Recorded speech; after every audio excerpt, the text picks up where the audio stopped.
Start किया था।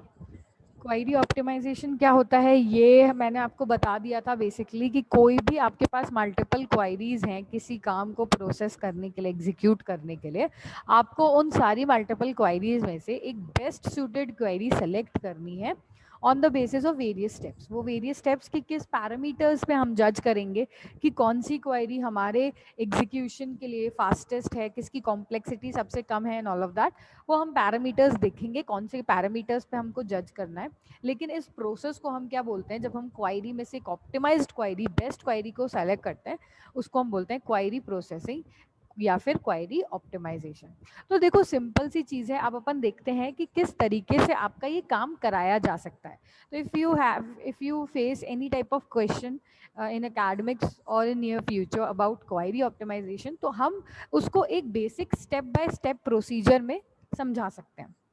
ठीक है, अब वो क्या होता है हमारा स्टेप बाय स्टेप प्रोसीजर। तो सबसे पहले देखो क्या करना है आपको। सबसे पहले आपको जो परफॉर्म करना है वो टास्क किस पे परफॉर्म करना है, हमको वो टास्क परफॉर्म करना है ऑन क्वेरी, राइट। हमको वो टास्क किस पे परफॉर्म करना है, ऑन क्वेरी, राइट। तो क्वेरी परफॉर्म करने के, क्वेरी परफॉर्म, फिर क्वेरी जब आएगी उसके बाद हम अपनी फाइनल ऑप्टिमाइज्ड क्वेरी सेलेक्ट करेंगे। तो सबसे पहले देखिए हमारे पास क्या आ गई फर्स्ट स्टेप में, क्वेरी। ठीक है, फर्स्ट स्टेप में आई हैड, कोई मैसेज कर रहा है क्या,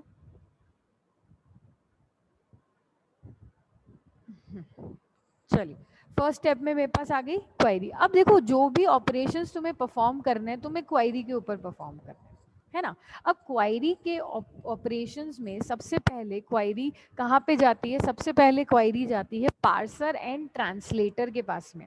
हमारा काम क्या है, हमको इन क्वेरीज में से बेस्ट क्वेरी सेलेक्ट करनी है। लेकिन बेस्ट क्वेरी हम तभी सेलेक्ट कर पाएंगे जब हम पहले क्वेरी को जज करेंगे, है ना। हम क्वेरी को क्या करेंगे, जज करेंगे कि क्या उसका सिंटेक्स सही है, क्या वो पर्टिकुलर फॉर्मेट में सही तरीके से लिखी गई है। पहले उसको जज करेंगे सारी क्वेरीज को और फिर ही तो हम अपना डिसीजन देंगे। तो यहाँ पे दो जो है आपके पास, पार्सर एंड ट्रांसलेटर। तो पार्सर का काम तो क्या होता है, पार्सर का काम सिंपल होता है कि आपका सिंटेक्स को चेक करना, कि आपने अगर क्वेरी कुछ इस तरीके से लिखी है सिग्मा या पाई, उसमें आपने नीचे कंडीशन डाली है और फिर टेबल का नाम लिखा है, तो आपका सिंटेक्स जो है, जो आप कंडीशन डाल रहे हैं, A should be smaller than B, जो भी आपने कंडीशन डाली है, that should be in proper syntax. Syntax यानी कि जो इस पर्टिकुलर लैंग्वेज का रूल्स एंड रेगुलेशंस है, फॉर्मेट है हमारी लैंग्वेज का, उस लैंग्वेज में हमको लिखना है, राइट। तो सबसे पहले क्वेरी किसके पास जाती है, पार्सर के पास जाती है। और पार्सर क्या करता है, parser checks the syntax of query and verifies attribute name and relation name. जो भी आपने एट्रीब्यूट नेम्स डिफाइन करे हैं, क्या वो आपके डेटाबेस टेबल में एग्जिस्ट करते हैं, क्या आपका ये जो आपने टेबल नेम डिफाइन किया है, क्या इस नाम की टेबल एग्जिस्ट करती है भी या नहीं।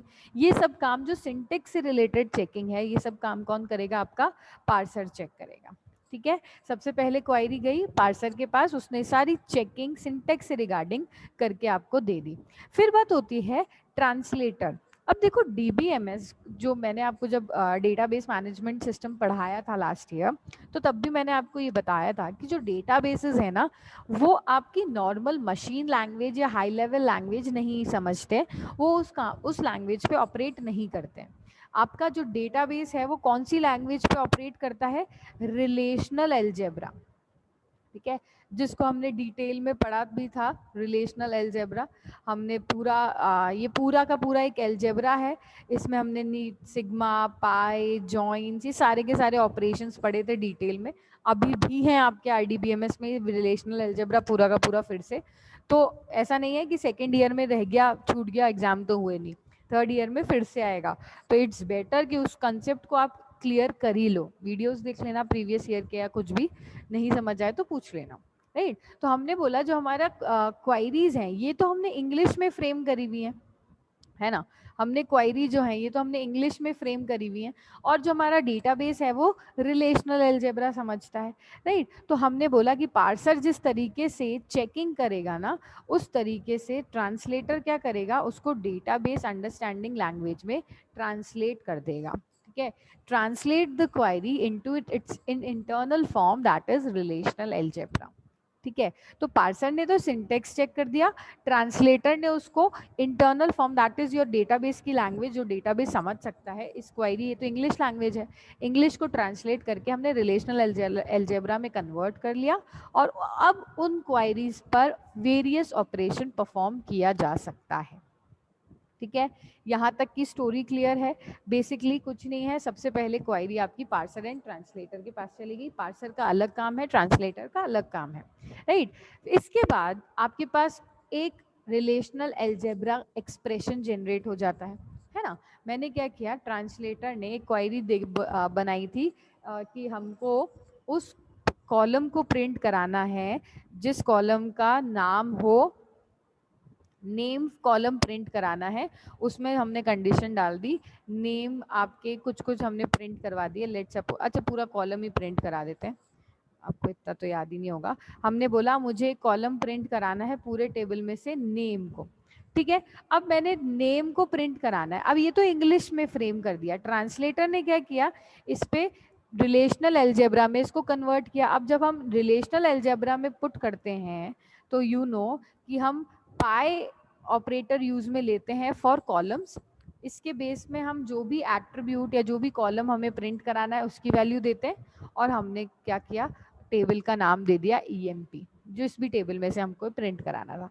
तो पार्सर ने तो क्या किया, इस फील्ड को चेक किया कि क्या नेम एंड एम्प्लॉय एग्जिस्ट करता है, और ट्रांसलेटर ने क्वायरी को इस पर्टिकुलर रिलेशनल अलजेब्रा में रिलेशनल अलजेब्रिक एक्सप्रेशन में कन्वर्ट कर दिया। तो हमको क्या मिला, एक रिलेशनल अलजेब्रिक एक्सप्रेशन। तो वो क्या है, ये रहा अपना रिलेशनल अलजेब्रिक एक्सप्रेशन, राइट। तो हमने इंग्लिश को पहले कन्वर्ट ट्रांसलेटर की हेल्प से कन्वर्ट करवा दिया और जनरेट कर दिया एक रिलेशनल अलजेब्रिक एक्सप्रेशंस को। फाइन, ठीक है। अब अपन क्या करेंगे, एक आपके पास अब तो रिलेशनल अलजेब्रिक एक्सप्रेशन भी आ गया, अब हम फाइनली इसको भेजेंगे ऑप्टिमाइजर के पास में। ठीक है, अब हम फाइनली किसके पास भेजेंगे इसको, जो हमारा मेजर टास्क था क्वायरी प्रोसेसिंग का, दैट इज ऑप्टिमाइजिंग, है ना। यही तो था कि हमारे पास multiple relational algebra expressions generate हो गए हैं, अब मुझे उनमें से एक बेस्ट सूटेड एक्सप्रेशन को सेलेक्ट करना है फॉर प्रोसेसिंग, राइट। तो यहाँ पे ये क्या करेगा, choose best execution plan. Optimiser क्या करेगा, जो भी आपके पास मल्टीपल रिलेशनल अलजेब्रिक एक्सप्रेशंस आए हैं, नीटा पाई अलग अलग ऑपरेशंस जो भी आए हैं, जो भी एक्सप्रेशंस जनरेट हुए हैं किसी काम को करने के लिए, उनमें से ऑप्टिमाइजर क्या करेगा, choose best execution plan, best plan जो है उसको सेलेक्ट करेगा। अब बेस्ट प्लान ऑप्टिमाइजर किस तरीके से सेलेक्ट करता है, ये अपना नेक्स्ट स्टेप है। अपन देखेंगे कौन कौन से वेरियस मेजर्स हैं जिसपे जिनके फैक्टर्स को कंसिडर में लेके हम एक प्रॉपर रिलेशनल अलजेब्रिक एक्सप्रेशन को सेलेक्ट करते हैं। ठीक है, तो ऑप्टिमाइजर ने हमारा ये काम कर दिया। फिर ऑप्टिमाइजर एक प्लान सेलेक्ट करके, एक मल्टीपल प्लान्स में से एक प्लान सेलेक्ट करके उसको आपको एग्जीक्यूशन प्लान, जो फाइनल आपका जो एग्जीक्यूशन प्लान है जिसको इम्प्लीमेंट करना है, दैट वो आपको प्रोवाइड करवा देगा, राइट। आपके पास मल्टीपल रिलेशनल अलजेब्रिक एक्सप्रेशंस थे, मल्टीपल क्वायरीज थी, ट्रांसलेटर ने उसको एक्सप्रेशन में कन्वर्ट कर दिया। अब एक्सप्रेशन ने उसको ऑप्टिमाइजर के पास भेजा, मल्टीपल में से एक फाइनल जो एग्जीक्यूशन प्लान है जो सबसे बेस्ट सूटेड है उसको जनरेट कर दिया। अब ये एग्जीक्यूशन प्लान जो बेस्ट सूटेड जनरेट हुआ है, दैट विल बी इवैल्यूएटेड। ठीक है, इवैल्यूएशन मतलब फाइनली आपको आपका आउटपुट रिटर्न करना। ठीक है, एग्जीक्यूशन प्लान जो फाइनल हमने जनरेट किया है, execute the query valuation plan and returns output. जो भी ये प्लान हमने जनरेट किया था, जो भी ऑप्टिमाइजर ने एक फाइनल आपकी क्वेरी जनरेट करी थी, उसको एग्जीक्यूट करना, उसको पूरा इवैल्यूएट करना और आपको अपना आउटपुट रिटर्न करवाना। जो हमारा आउटपुट था ना, नीटा नेम EMP, सॉरी सिग्मा कर लेते हैं, पाई कर लेते हैं, EMP। ठीक है, तो ये इसका आउटपुट क्या है, सिर्फ और सिर्फ नेम्स, पूरा कॉलम हमारे पास प्रोवाइड हो जाए, राइट। तो नेम प्रोवाइड कौन करेगा, आपका इवैल्यूएशन इंजन प्रोवाइड करेगा। फाइन, ठीक है। इसके बाद फाइनली आपका आउटपुट क्रिएट हो जाएगा। ठीक है, ये है हमारा पास पूरे steps of your query processing. ये स्टेप्स आई होप हाथों हाथ ही क्लियर हो गए होंगे, दिमाग में बैठ गए होंगे, कोई ज़्यादा डिफिकल्ट है नहीं कंसेप्ट। पहले क्वायरी ट्रांसलेटर और पार्सर के पास जाएगी, पार्सर सिंटेक्स चेक करेगा, ट्रांसलेटर आपका उस कंटेंट को, क्वायरी लैंग्वेज को इंग्लिश से लेकर रिलेशनल अलजेब्रा इंटरनल फॉर्म में कन्वर्ट कर देगा। आपके पास एक रिलेशनल अलजेब्रिक एक्सप्रेशन आ जाएगा। रिलेशनल अलजेब्रिक एक्सप्रेशन आने के बाद वो ऑप्टिमाइजर के पास जाएगा। ऑप्टिमाइजर उन सारे प्लान्स में से एक बेस्ट प्लान सेलेक्ट करेंगे और आपको एक एग्जीक्यूशन प्लान दे देंगे। वो एग्जीक्यूशन प्लान फाइनली अब आपकी इवैल्यूएशन इंजन में जाएगा, जो आपका एग्जीक्यूट करेगा इस इवैल्यूएशन एग्जीक्यूशन प्लान को और आपको एक फाइनल आउटपुट प्रोवाइड करवा देगा। फाइनल आउटपुट आपका प्रोवाइड हो गया। यहाँ पे यू कैन सी, यहाँ पे एक डेटाबेस हमने, एक स्टोरेज यहाँ रखी है ऑप्टिमाइजर के पास और एक स्टोरेज हमने यहाँ रखी है इवैल्यूएशन इंजन के पास। ये वाला स्टोरेज क्या है, देखो यहाँ पे मान लीजिए आपके पास 5-6 एग्जीक्यूशन प्लान्स हैं। आगे तो सिर्फ एक ही प्लान जाएगा ना, तो जो 4 रिलेशनल अलजेब्रिक एक्सप्रेशंस थे, जो भी आपकी इक्वेशंस थी जो हमने जनरेट कर ली थी, ट्रांसलेट कर ली थी, उनको डस्टबिन में तो पुट करना ही पड़ेगा, या डस्टबिन नहीं कह लीजिए तो एक स्टोरेज कैपेसिटी में पुट करना पड़ेगा कि आगे मान लीजिए अगर ये फेल हो जाता है तो हम दूसरा एग्जीक्यूशन प्लान पिक कर लें, ये फेल हो जाता है तो तीसरा पिक कर लें एंड सो ऑन। तो हमने क्या किया, ऑप्टिमाइजर के पास में एक स्टोरेज कैपेसिटी दे दी, एक डेटाबेस दे दिया जहाँ पे वो सारे के सारे रिमेनिंग प्लान्स को स्टोर कर सकता है। ठीक है, ऑप्टिमाइजर तो क्या करेगा, एक ही प्लान को आगे कैरी फॉरवर्ड करेगा जो बेस्ट होगा, लेकिन बाकी जो बचे हुए हैं, जो भी क्वेरीज बाकी बची हुई हैं जो एग्जीक्यूट नहीं हुई हैं, उनको सबको इस पर्टिकुलर डेटाबेस में स्टोर कर लेगा, ताकि अगर मान लीजिए ये आपका नहीं चलता है बेस्ट प्लान, तो हमारे पास प्लान बी होना चाहिए, दूसरी क्वेरीज होनी चाहिए। ठीक है, इसी तरीके से इवैल्यूएशन इंजन के पास भी एक डेटा है कि मान लीजिए अगर यूज़र से इनपुट लेना है या यूज़र को इनपुट देना है, तो वो भी हमारे पास एक डेटाबेस मैंने इवैल्यूएशन इंजन के पास रख लिया, ताकि इनपुट से रिलेटेड काम हम इस पर्टिकुलर डेटाबेस से कर सकें। फाइन, ठीक है, तो this was your query processing, query optimisation steps included, right. अगर एग्जामिनेशंस में आता है तो आप इसको अच्छे से एक एक स्टेप्स को बना, इस पूरे स्टेप को क्रिएट कर सकते हैं और एक एक स्टेप को एक्सप्लेन कर सकते हैं, राइट। यस, इसमें किसी को कोई डाउट है तो पूछ लीजिए। यस, कौन कौन से पैरामीटर्स हैं, सबसे पहले हमने बोला कि कॉस्ट जो है हमारी, cost is generally measured as a total time required to execute a statement query. जो हमारी यहाँ पे कॉस्ट है वो फाइनेंशियल कॉस्ट नहीं है, हमारी सिंपल कॉस्ट यहाँ पे क्वेरी एग्जीक्यूशन में, हम क्वेरी एग्जीक्यूशन का एक सिंपल सा फंडा है कि कॉस्ट हमारी क्या है, जो भी एक पर्टिकुलर क्वेरी को एग्जीक्यूट होने में टोटल टाइम जो लगा है उसको हम अपनी फाइनल कॉस्ट बोल सकते हैं। ठीक है, टोटल टाइम कितना लगा है किसी क्वेरी को पूरा का पूरा एग्जीक्यूट होने में। Factors contribute to time cost, कौन सा फैक्टर्स हैं, सबसे पहले हमको देखना है कि मल्टीपल क्वेरीज में से डिस्क एक्सेस किसका कितना है। ठीक है, डिस्क एक्सेस क्या होता है, time to process a data request and retrieve the required data from the storage device. ठीक है, हमारा टाइम किसी पर्टिकुलर डेटाबेस स्टोरेज, आपके पास ये डेटाबेस है, स्टोरेज डिवाइस है या कुछ भी बोल लीजिए, स्टोरेज लोकेशन बोल लीजिए, यहाँ से आपको अपना डेटा एक्सेस करने में कितना टाइम लग रहा है। ठीक है, हमारे को अपने डेटा को एक्सेस करने में, स्टोरेज जहाँ पे भी हमें अपना डेटा स्टोर कर रखा है डेटाबेस में या स्टोरेज डिवाइस में, तो हमको उसको वापस से रिट्राइव करने में, जो भी आपकी क्वायरी है डेटा को रिट्राइव करने की, मैनिपुलेट करने की, उसको रिट्राइव करने में टोटल टाइम कितना लग रहा है, that is your disk access. ठीक है, नेक्स्ट अपन को जो फैक्टर कंसिडर में लेना है वो लेना है CPU time to execute a query. जैसे एक टाइम तो क्या हो गया कि उसको पर्टिकुलर स्टोरेज कैपेसिटी में से उसको एक्सेस करने में कितना टाइम ले रहा है। दूसरा टाइम हमको ये देखना है कि मल्टीपल क्वेरीज में से सीपीयू टाइम किसका कम है किसका ज़्यादा है ना। सीपीयू टाइम यानी कि आपने ऑपरेटिंग सिस्टम में पढ़ा होगा कि आपका सीपीयू उस पर्टिकुलर क्वेरी को एग्जीक्यूट करने में कितना टाइम लेगी, है ना। जैसे मैंने ये डबल क्लिक किया, कभी मैं जूम मीटिंग में हूँ, और मैंने बैकड्रॉप में, बैकग्राउंड में कोई भी फाइल ओपन कर ली, राइट, तो अब वो फाइल ओपन होने में कितना टाइम ले रही है, ठीक है, या फिर मैंने कोई मीडिया फाइल चला ली, अब वो मीडिया फाइल ओपन होने में कितना टाइम ले रही है, that is your CPU time, कि सीपीयू किसी भी टास्क को परफॉर्म करने के लिए कितना टाइम लेता है, ठीक है। तो हमको ये भी देखना है सेकंड फैक्टर कि सीपीयू टाइम कितना है, CPU time to execute a query वो कितना है, क्या है, हमेशा सीपीयू टाइम क्या होना चाहिए, कम होना चाहिए, जिस भी क्वेरी का सीपीयू टाइम कम होगा वो क्वेरी बेस्ट सूटेड होगी, जिस भी क्वेरी का डिस्क एक्सेस कम होगा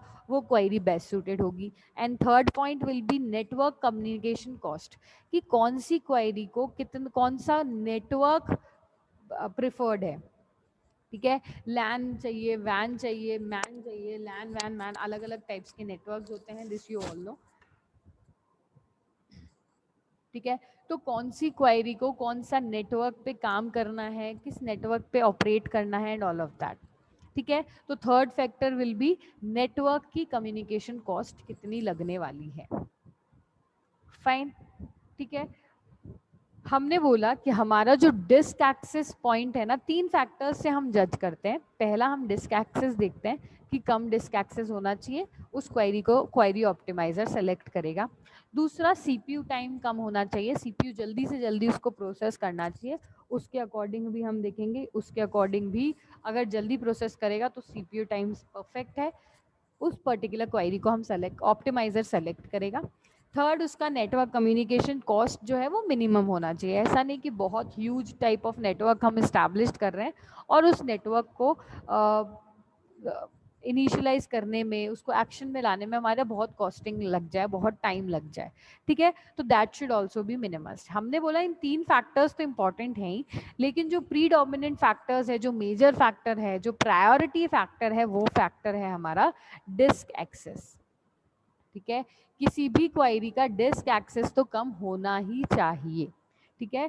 disc access is predominant major cost since disk access is slow as compare to in memory operations, ठीक है, क्योंकि यूजुअली अगर डिस्क एक्सेस ही स्टोर कम हो गया, इसकी स्पीड ही कम हुई किसी भी क्वेरी को परफॉर्म करने के लिए, तो उसकी पूरी प्रोसेसिंग स्लो हो जाती है ना। अगर पर्टिकुलर क्वेरी को अपना डेटा रिट्राइव करने में ही बहुत ज़्यादा टाइम लग रहा है, ठीक है, मैंने डेटा एक्सेस किया, अब जैसे MS एक्सेस में हम करते हैं, कैलकुलेटर्स में करते हैं, आप सिंपल अपना काम करते हैं और वो आपको फाइनल आउटपुट रिट्राइव कर देता है ना। तो आपको कोई भी अपनी फाइल खोलने में, एक्सेस करने में एटलीस्ट टाइम नहीं लगना चाहिए, इसलिए हमारा जो प्रीडोमिनेंट फैक्टर है क्वेरी ऑप्टिमाइजेशन का, वो हमारा यही है, which is disk access should be nice, that should be less, fine, ठीक है। तो these were the various factors associated with, these are the various measures associated with query optimization, query की costing, किस तरीके से ऑप्टिमाइजर बेस्ट सूटेड प्लान को select करता है, right? Cost to write a blog is greater than cost to read a blog because data is read back after being written to ensure that the write was successful. जब भी कोई operation पे write operation लगाएंगे, cost से यानी कि time है, ठीक है, जैसे स्टार्टिंग में ही मैंने तुम्हें बताया था, कॉस्ट यानी कि इसका ये मतलब मत ले लेना फाइनेंशियल कॉस्ट, एक्सपेंसिव, चीप, वो नहीं है। कॉस्ट हमारी यहाँ पे टोटल टाइम है पर्टिकुलर एग्जीक्यूट करने के लिए, क्वेरी को एग्जीक्यूट करने के लिए, ठीक है। तो हमने बोला कि जो कॉस्ट यानी कि टाइम राइट ऑपरेशन लगाने के लिए होगा वो ऑब्वियसली ज्यादा होगा rather than cost to read a blog. कोई आप रीड ऑपरेशन लगा रहे हो, सिंपल उसको डेटा को एक्सेस कर रहे हो, वो आपको जल्दी मिल जाएगा, उसका डिस्क एक्सेस भी कम होगा, सीपीयू टाइम भी कम होगा। लेकिन अगर आप राइट ऑपरेशन लगाना चाहते हैं अपने डेटाबेस की किसी डेटाबेस फाइल पर, सिग्मा लगा के कोई राइट ऑपरेशन, जॉइन लगा के कोई राइट ऑपरेशन लगाना चाह रहे हैं, उसमें हमको ऑब्वियसली टाइम लगेगा, क्योंकि हमको पहले उसको रीड करना है, फिर हमको राइट करना है, फिर हमको इंश्योर भी करना है कि क्या हमारा राइट ऑपरेशन सही से इम्प्लीमेंट हुआ है या नहीं हुआ है, ठीक है, फाइन। तो this was about different type of measures included in query optimisation. कौन कौन सी यूज कर सकते हो? क्वेरी ऑप्टिमाइजेशन को करने के लिए दो तरीके होते हैं, ठीक है। देखो, मेजर्स हमने डिस्कस कर लिया और स्टेप्स डिस्कस कर लिए कि क्वेरी ऑप्टिमाइजेशन क्या होता है, ये देख लिया, कौन कौन से स्टेप्स में किया जाता है ये भी देख लिया, और ऑप्टिमाइजर किन मेजर्स को दिमाग में रखकर बेस्ट क्वायरी को सेलेक्ट करेगा, ये भी देख लिया, राइट। अब अपने पास आता है कि अप्रोचेस, क्या क्या तरीके हो सकते हैं क्वायरी ऑप्टिमाइजेशन को करने के लिए, ठीक है। तो आपके पास ब्रॉडली दो तरीके होते हैं क्वायरी ऑप्टिमाइजेशन को परफॉर्म करने के लिए। First is exhaustive search optimisation and second is heuristic based optimisation, ठीक है। दो तरीके हैं हमारे पास क्वायरी ऑप्टिमाइजेशन परफॉर्म करने के लिए, which is first you have is exhaustive search optimisation, second you have is heuristic based optimisation, ठीक है। अब ये दोनों तरीकों में होता क्या है, तो सिंपल सा याद रखिए, एग्जॉस्टिव सर्च तो एक नॉर्मल प्लान है जो हमने अभी तक पढ़ा है, उसको हम एग्जॉस्टिव सर्च बोल सकते हैं। ये क्या करता है, सारे पॉसिबल क्वायरी प्लान्स को जनरेट करता है और बेस्ट प्लान को सेलेक्ट करता है। Easy, right. तो एग्जॉस्टिव सर्च अप्रोच क्या है, सिंपल आपकी जो हमने अभी पढ़ी है, आपके सारे के सारे पॉसिबल प्लान्स को जनरेट करेगा और बेस्ट प्लान, जो बेस्ट एक प्लान है जिसको हमको एग्जीक्यूट करना है ऑप्टिमाइजर को, उसको सेलेक्ट कर लेगा, राइट।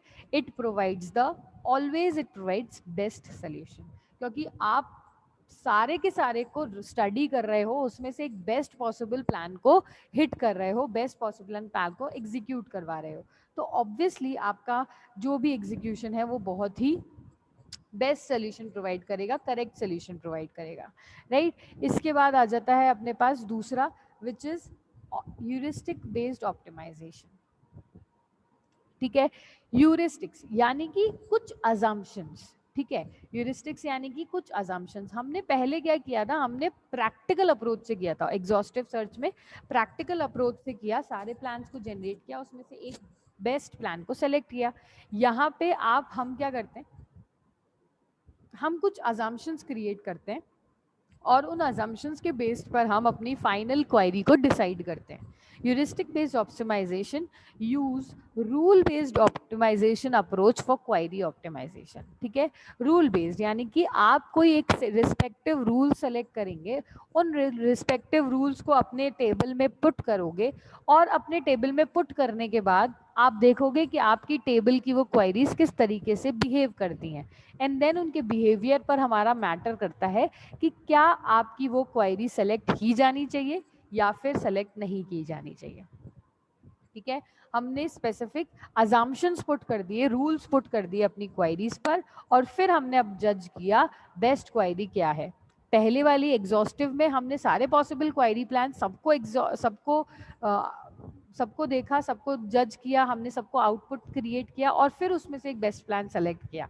दूसरे वाले में हमने अजम्पशंस क्रिएट करे कि अच्छा ये ऐसे बिहेव करती होगी, इस पे मैंने एक रूल लगा दिया, इस रूल के साथ ये कैसा बिहेव करती है एंड ऑल ऑफ दैट, ठीक है। रूल क्या पुट कर सकते हो हम, for example perform select and project operations before join operation, this is done by moving the select and project operations down the query tree. This reduces the number of tuples available for joins, ठीक है। तीन हमने broad rules हमने put कर दिए, simple सी चीज कि हम क्या करेंगे, हम कभी भी अपनी क्वायरी में, आपके पास एक टेबल प्रोवाइडेड है और आपको रिलेशनल अलजेब्रा में क्वायरी प्रोवाइड करी जाएगी। तो if you remember project operation, select operation, इसको यही मैं इतनी देर से बता रही हूँ, ये तो होता है हमारा सेलेक्ट ऑपरेशन, ये होता है प्रोजेक्ट ऑपरेशन, ये होता है हमारा जॉइंस ऑपरेशन, ठीक है। इसमें भी फुल जॉइन, आउटर जॉइन, अलग अलग तरीके के जॉइंस होते हैं which you have already studied, right. तो हमने पहला रूल बोला है कि हम क्या करेंगे, perform select and project operation before join operations. कोई भी टेबल होगी, like select example A and B, तो ए एंड बी में जॉइन ऑपरेशन से पहले हम जितना भी उसमें सेलेक्ट ऑपरेशन है और प्रोजेक्ट ऑपरेशन है पहले वो परफॉर्म होंगे, उसके बाद ही आपका जॉइन ऑपरेशन परफॉर्म किया जाना चाहिए दो टेबल्स के बीच में, ठीक है। ये क्या करता है, पहले सेलेक्ट और प्रोजेक्ट लगा दिया ना, तो number of tables, number of tuples को पहले ही रिमूव कर देगा, पहले ही कम कर देगा, और फिर ज्वाइन लगाओगे तो आपको मिनिमम नंबर ऑफ टपल्स मिलेंगी। लेकिन अगर आपने पहले ज्वाइन लगा दिया तो पहले मैक्सिमम टपल्स मिल गई और उसके बाद वो कम नहीं कर पाएगा कंडीशंस के बेसिस पे, क्योंकि उसको हम रिमूव नहीं कर पाएंगे बाद में। ये मैंने आपको जब सिग्मा और पाई पढ़ाया था तब मैंने आपको बताया था, ठीक है। तो सिंपल सा पहली अप्रोच मेरी ह्यूरिस्टिक, पहला रूल क्या है ह्यूरिस्टिक में कि मुझे ऐसी क्वेरी सेलेक्ट करनी है जिस क्वेरी में पहले आपके सेलेक्ट और ज्वाइन ऑपरेशन लग रहे हो, बाद में आपके ज्वाइन ऑपरेशन लग रहे हो। इफ यू रिमेम्बर मैंने आपको एक एग्जाम्पल भी बताया था, ये रहा। ठीक है, यहाँ पे देखिए पहले आपके ज्वाइन ऑपरेशन, इसमें पहले ज्वाइन ऑपरेशन लग रहा है, इसमें बाद में ज्वाइन ऑपरेशन लग रहा है ना। इसमें आपके 6 रिकॉर्ड जनरेट हो गए, इसमें आपके 4 रिकॉर्ड जनरेट होंगे। क्यों? क्योंकि पहले हमने ज्वाइन पुट कर दिया और यहाँ पे पहले हमने सिग्मा पुट किया है, ठीक है, फिर पाई पुट किया है एंड देन हमने लास्ट में उनको ज्वाइन किया है। लेकिन दूसरी कंडीशन में हमने इसको में पहले ज्वाइन ऑपरेशन लगाया और फिर सिग्मा और पाई पुट किया है, राइट। तो इस केस में हमारे पास एफिशिएंट प्लान वही होता है जिसमें पहले आप सिग्मा और ज्वाइन लगाते हैं, ठीक है, पहले और सिग्मा और प्रोजेक्शन लगाते हैं।